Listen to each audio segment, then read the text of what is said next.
Hey, welcome back to the Ace Football Academy. I am Coach Dunham, joined alongside Coach Hamilton. Coach, I kind of love today's topic. We all over the board about what we're talking about on our Monday releases. So let's get down to it. Number one, today's topic is psychological warfare on the field. I love it. And to be more specific, we're not talking about dirty play. We're not talking about, being brutal. It's about strategic mental control. I mean, Coach, I'm going to interrupt you for just a second. Yeah, go for it. As a player in my career, I gathered, 10 yellow cards in my career. Are we being conservative there? And I bet you 8 of them were from this. Running my mouth. And that's what we're talking about today. It could be trash talking somebody. It could be a gesture. Oh, yeah. Not the hard clap. It could be a gesture. Some kind of intimidation factor. Right. Psychology in sports plays a massive role in today's modern game, and not just soccer. And I'm glad you brought, the first thing you brought up is so important. We're not talking about the dirty player, right? Or the dirty play, or like, all right, I'm gonna take out this guy's heels 2 plays in a row, or I'm gonna check this guy late, and I know I'm probably gonna get a yellow for it. Like, we're not talking about that. We're talking about things that, unless a referee is really in tune to what's happening, will often go unnoticed. Like, my favorite as a player, I'm going to tell myself a lot. My favorite as a player would be like, before a goal kick or corner or something, standing next to you, and I would bend down and just like untie your shoelaces. Right? I'd bend down and tie my shoe and I would untie yours. Like, just things like that. That's brilliant. Yeah, I know, yeah. Right? That just... Well, let me ask you something. Let me cut you off there real quick. What would be the typical reaction?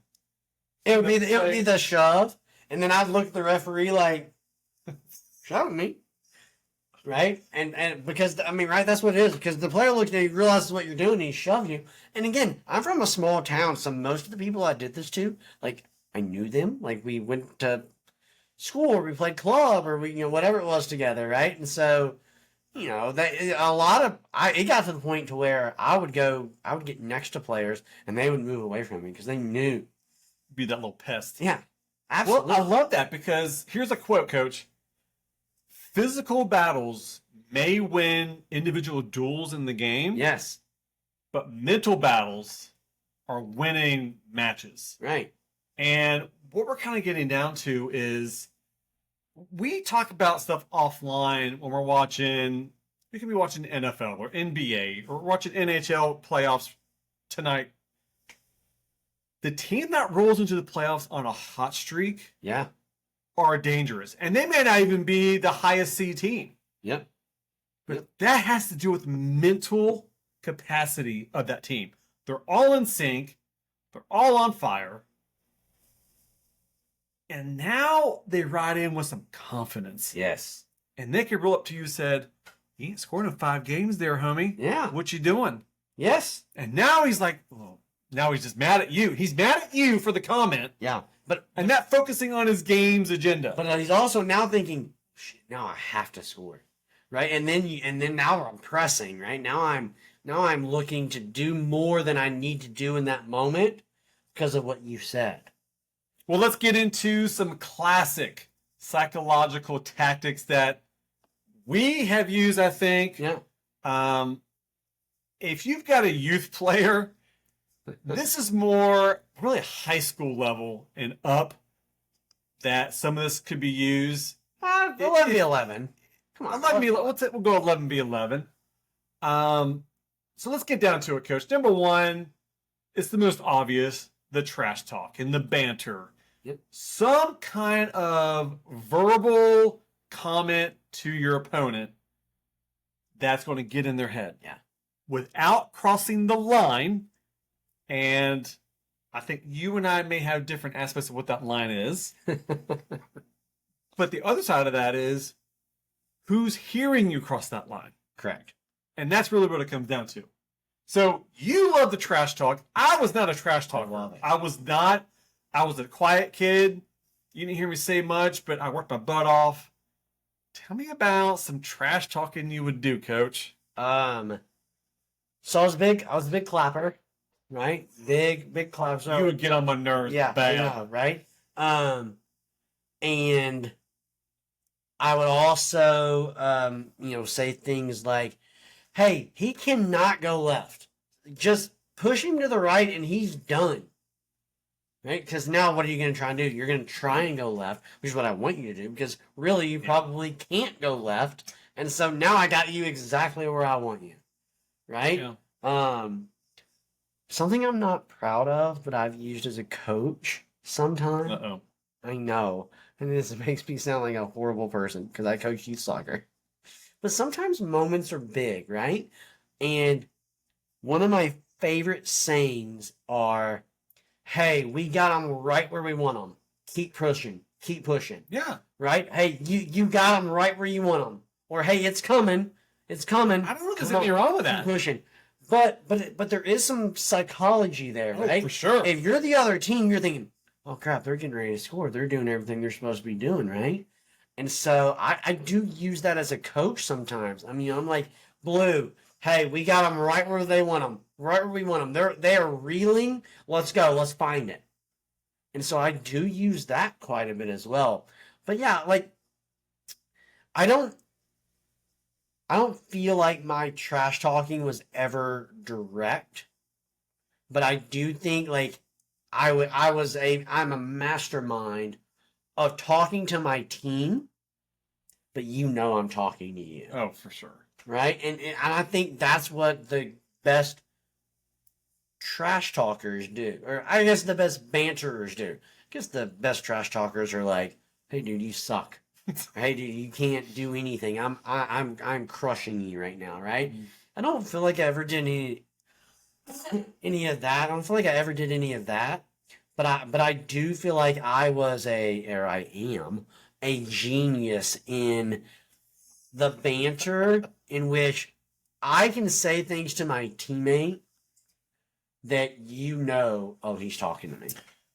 Let's move on to our next psychological tactic. Wait, so you didn't talk trash? You talk trash to me all the time. Okay, you know me now as an adult, but as a young Chris Dunham in high school, middle school, I was a super shy kid. Oh man. And I had plenty of opponents smart mouth things to me, and you could never get in my head. I was the ultimate in composure and staying focused. There was never a moment where I got mad or frustrated because some guy was calling me some name. Okay, so oh, this is gonna get way off topic, and I'm sorry, but I think this is a great point. I was a great trash talker, right? Great banter. I could get inside your head. But there were moments when you could really get inside my head too, right? Oh, yeah. So do you think those two things go hand in hand? Like, do you think like the great trash talkers are also the people that you can also get to them a little bit? And do you think the people who Surely. like, I mean, and do you think there's a connection with like the Dunham who doesn't talk trash, but also me bantering you isn't really going to affect you much? Yeah, Do you think there's a connection there? Be a great study. Has to be. Be a great Has study. to be because you feed off of that. Oh yeah. Oh no, I do. And if you 100%. notice that the guy you keep picking on, it's like the bully Yeah. in school where he keeps picking on that one kid, and the one kid's just like, "Yeah, whatever, man," Yeah. and just walks off. He doesn't get mad, doesn't laugh. Well, he doesn't goes. yell. He goes and finds somebody else, right? He goes to find somebody else. Yeah. Yeah, and I mean, like, I think that I've never really thought about that correlation until you brought that up. Like, I think it would have been fun for you and I to play against each other. I played center mid for a lot of my days, Yep. and of course, you're kind of the focal point because the ball's coming through you. Right. The names that would get thrown at me. I remember one game in high school. I was playing JV, and we're playing this. I don't know what school it was, but this one player kept making very nasty comments, and I can't. Of course, I can't say it on camera, but it would be the F word, not FU. Just You know what I mean? yeah. But he kept saying it over and over and over. I'm like, okay, whatever, man. And I just go right back to what I'm doing. By midway through the second half, he just stopped. Yeah. He stopped saying anything to me. And I don't know because I wasn't reacting to it. 100%. I never said anything back to him. I never looked at him like seriously because he knew if I did that, he's got me. He has you. Yep. There was 100%. never a moment that ever happened. So yeah, there's absolutely a correlation of if you're saying it and not getting the reaction you want. Yeah. Is it coming back on you and affecting you now? Correct. I think that's 100% true. Yeah, absolutely. So, Coach, let's blow through a couple of these other tactics. Then the delay tactics. Love these. I was also Slowing things down on purpose. I was also a genius about these too. I love the. We have either throw in, a free kick. I'm changing that player at least 2 times. Yeah. No. Tom needs to take that throw in. Yep. Oh, my bad. Tom's not the outside back. Hey, Yeah. It needs to be Ryan. Yep. Okay, yep. Let's switch that up. Do the same thing on a free kick. If we're up, I'm telling my keeper, you count to 5. Yes. You And on then the you ground. count to 5 again. Yeah. And then you count to 5 again. Yep. Until that ref says, let's go, keep. Yeah. And then you play it off. Yeah. No, 100%. And we did a whole episode on delay tactics, right? Yeah, we did. But I love these too. Again, I was never the most skilled player, so I kind of felt like I had to trash talk and I had to be good at.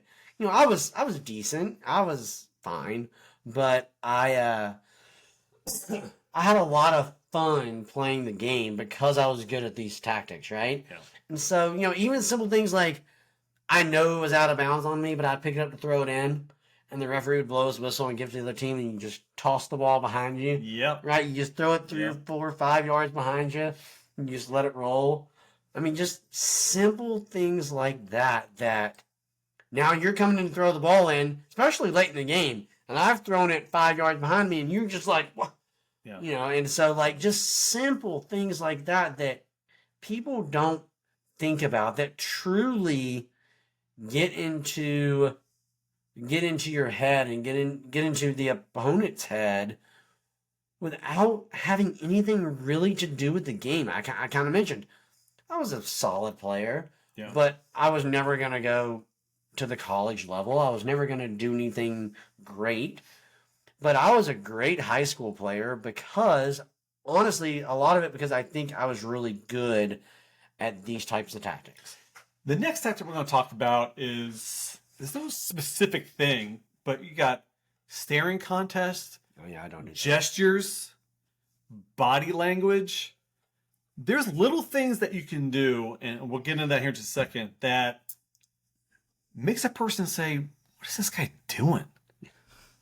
Like pulling a jersey. Oh yeah. There was a buddy I played with in high school who would pinch somebody. Yeah. He would come up, let's say it's a corner kick or whatever's going on. He'd come up behind them and like pinch their rib or pinch their back of their arm. Oh yeah. And the guy would be like, what the? Got him. Now he's not focused. Now he's thinking about me and me touching him. Yep. The other one, it's so simple, is reaching over and just put your hand on like this.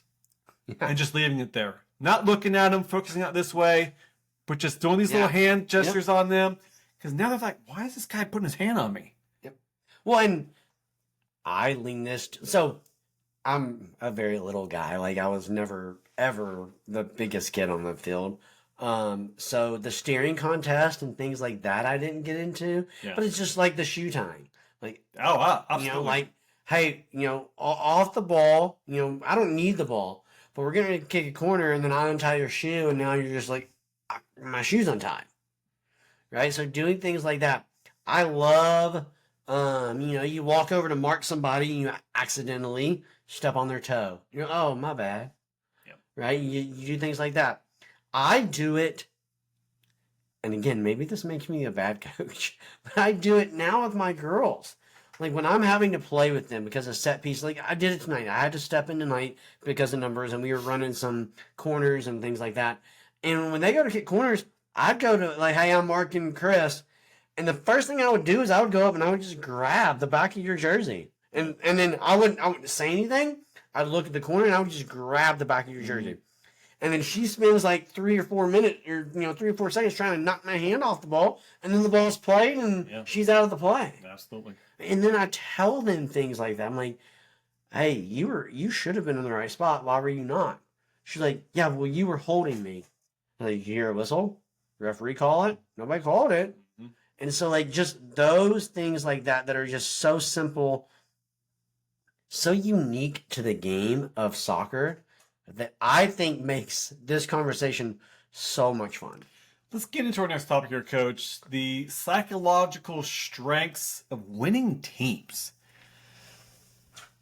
I love this conversation because when a team has confidence, they believe in themselves, they're more likely to make these kind of gestures or comments or the pinching and the jersey grabbing. It's the little things to get that other team mentally fatigued as the game goes on. And what a great term. Like that's what I'm trying to do. I'm trying to mentally fatigue you, and now there's still 20 minutes left in this match, and now you're done.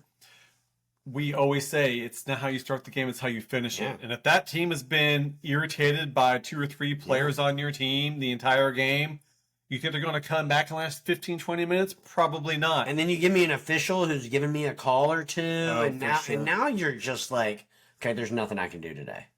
Yeah. But no, I love this, and I think, I don't know, I kind of feel like I am telling myself a lot in this podcast, but I think like the team culture, the content, like to me, it is for me, it is I do it for 2 reasons.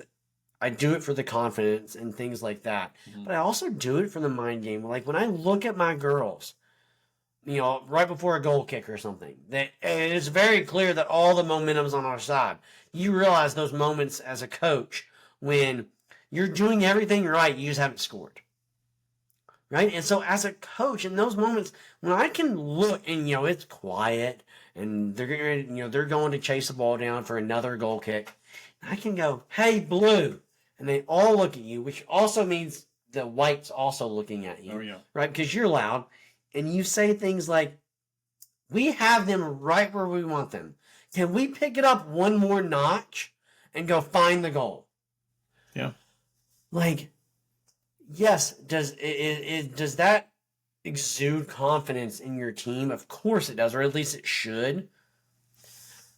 But it's also kind of that banter and trash talking that we are getting at that is also mind-boggling to you, or maybe not you, because you have this like hard soul that nobody can penetrate.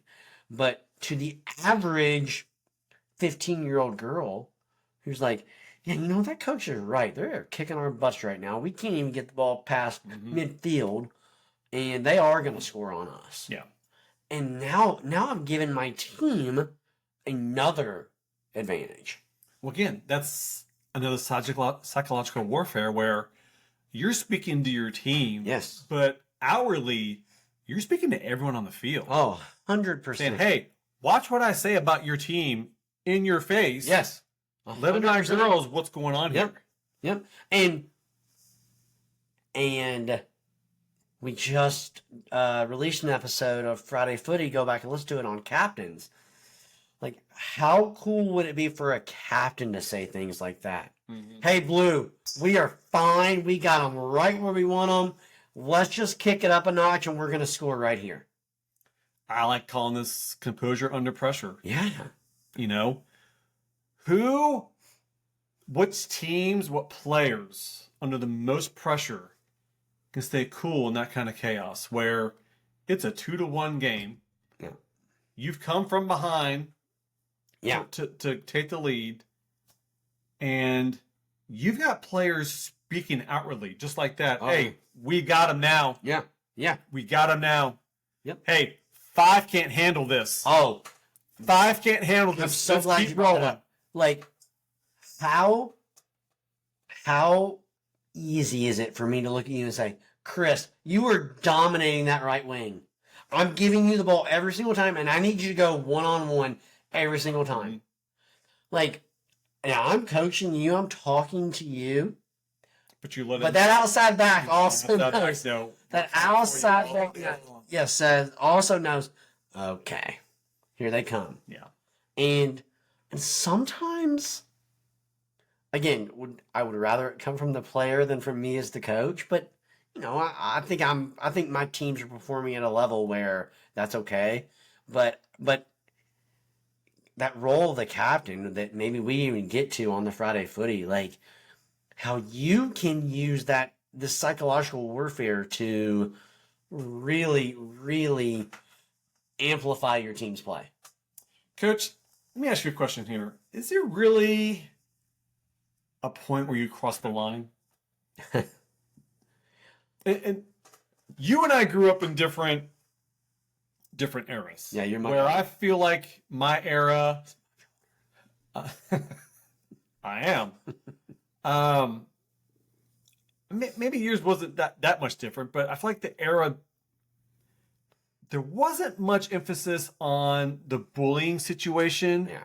Where we could be on the field, we could say some pretty ridiculous things, Yep. and the ref wouldn't even say Bad and I. Just whatever, man.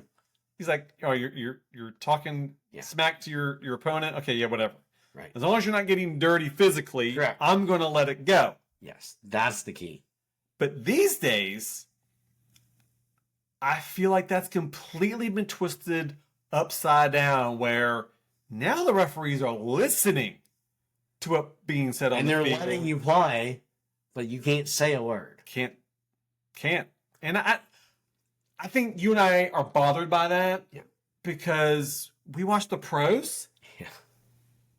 talk on the field, clearly see them talk on the field, and it's not, hey, how you doing? Yeah. Well, think about the pro games that you watch.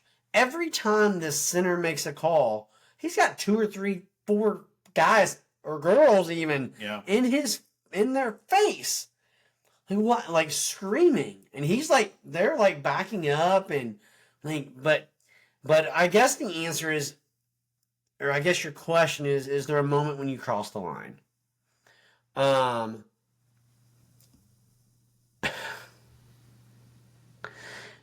I mean, I think the honest answer, physically, yes, you can clearly cross the line. But when it comes to mental, psychological warfare, I guess, there is it's hard. There is, but when you're making racial slurs, Yeah, agreed. Oh, that's over the line. when you're Gender, just racial, degrading in some way, absolutely. yeah. But if you know ways to get in people's heads, Yeah, and sometimes it can be so simple yeah, to get in their head, like untying a shoe. untying a shoe, pinching, Yeah, grabbing a jersey. If I'm grabbing your jersey, put my hand on you, and you flip my arm off you, I'm like, oh, he's a hothead. yeah. He's a hothead. Right? I'm going to be on him all day long. Yep, 1,000%. I'm going to pinch, pull, push Yep. every time I'm within 5 yards of this guy. Yes. And I'm going to make sure he gets carded in the next 10 minutes. Yeah, and again, you're right. Like, we are not in all of this. I hope everybody has realized, like, we've not condoned racial or gender or any of those types of slurs, right? And we don't want anybody to do that.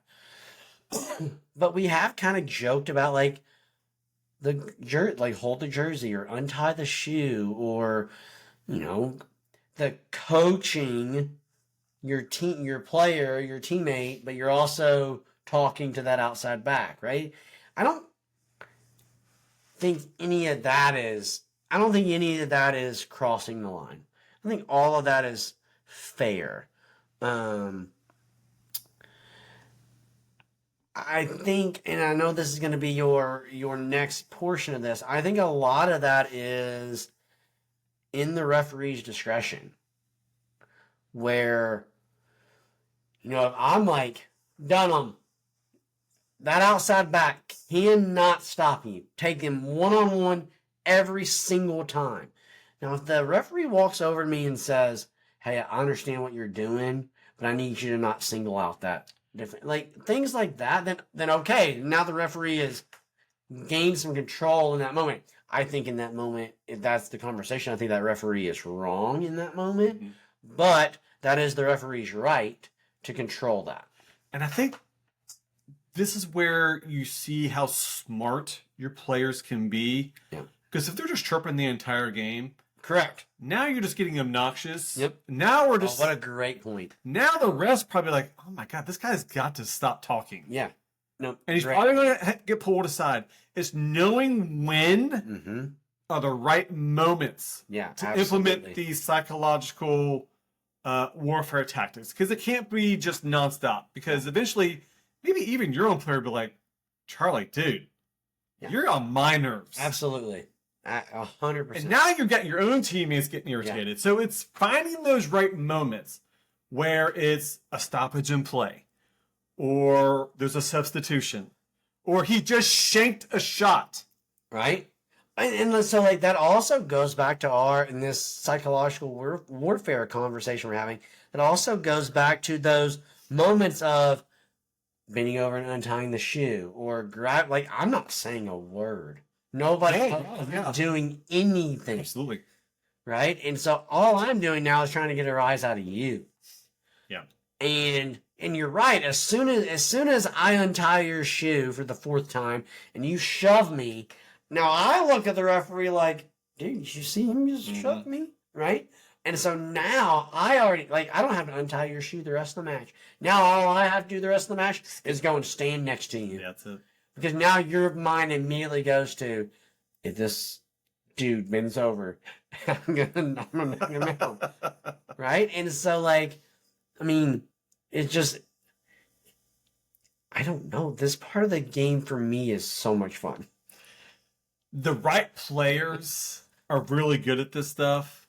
And like we said, finding the right moments. Yeah, because absolutely. This is a real thing.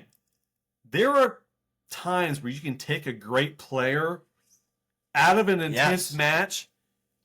Maybe it's so intense that they're afraid to make a mistake. Yep. And if you can get in their head off of one little moment, can really swing the momentum of that match. Yeah, I love this conversation. Okay. Sorry, go ahead. Yeah. Don't skip that bullet. I like that bullet. The difference between smart and nerdy. So, because I think myself in particular have really been flirting with this line, right? And I think and we're gonna end up going long, and I apologize, but I think this part of it, I guess, kind of ties into crossing the line, but it goes, for me, it's the same thing of I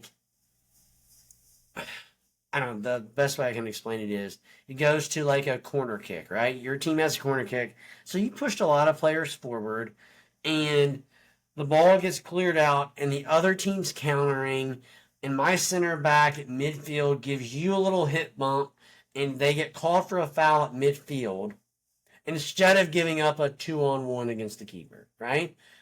That is just a smart foul. And yes, maybe they receive a yellow card for it, but the difference between smart and dirty probably is a fine line, but I do think it can be taught. Let me give a quick